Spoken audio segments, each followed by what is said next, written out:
Brian, I'm hoping you can help me understand something. Sure, Mark. What do you need help with?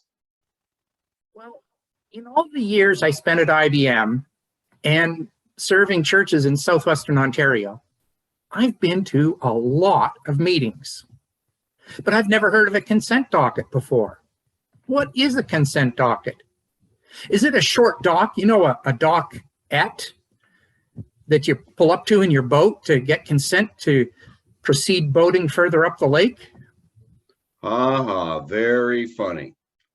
No, a consent docket has nothing to do with boating or even with docks in general. A consent docket is a document that contains one or more items of information that would normally be on an agenda of a meeting that doesn't require any discussion or debate because they're rather routine or there's already unanimous consent. Oh, come on, Brian. Unanimous consent?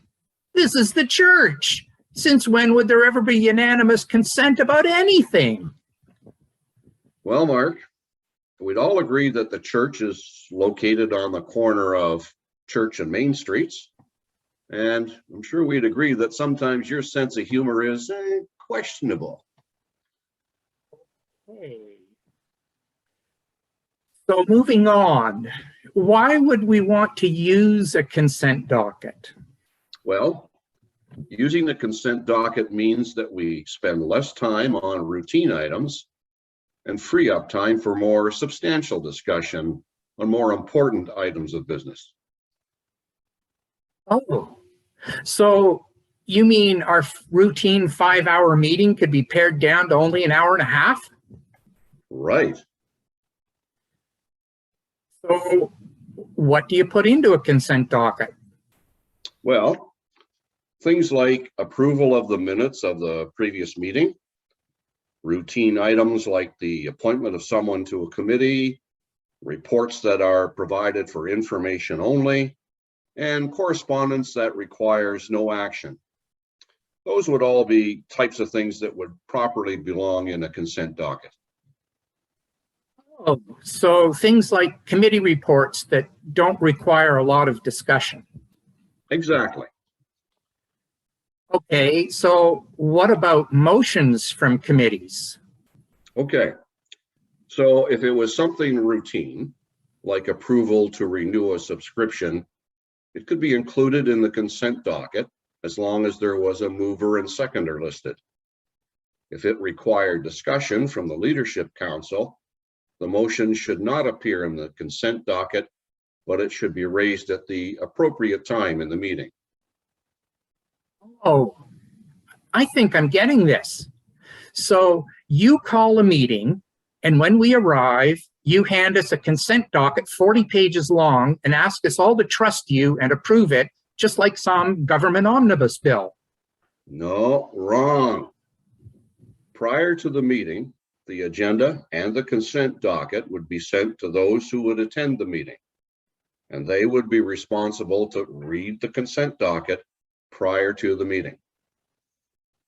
Okay, so what if there's something in the consent docket that someone thinks needs to be debated or wants to vote against without voting against everything on the docket? Okay, and here's the thing, and this is the important part. At the beginning of the meeting, the chairperson will ask if there's any items on the consent docket that anybody would like to be lifted from the consent docket. If so, the items will be lifted and the chairperson will decide either to deal with it right away or place it on the agenda at the appropriate time. When everybody's happy with what's in the consent docket, the chairperson will ask for a motion to approve the docket, and like any other motion, once it's been moved and seconded and any questions of clarification dealt with, we will vote on passing everything that's in the consent docket. Oh, so then when we get to committee reports on the agenda, if the committee minutes are already part of the consent docket, the only thing to report would be any motions that might be coming from the committee. Precisely. And that gets the meeting done faster so we can all turn on the hockey game sooner and watch the Leafs find a new way to lose. Not this year, Mark. It's all good news there. But you got it. Exactly. Brian, I really want to thank you for helping me understand this consent docket thing. You are one smart guy.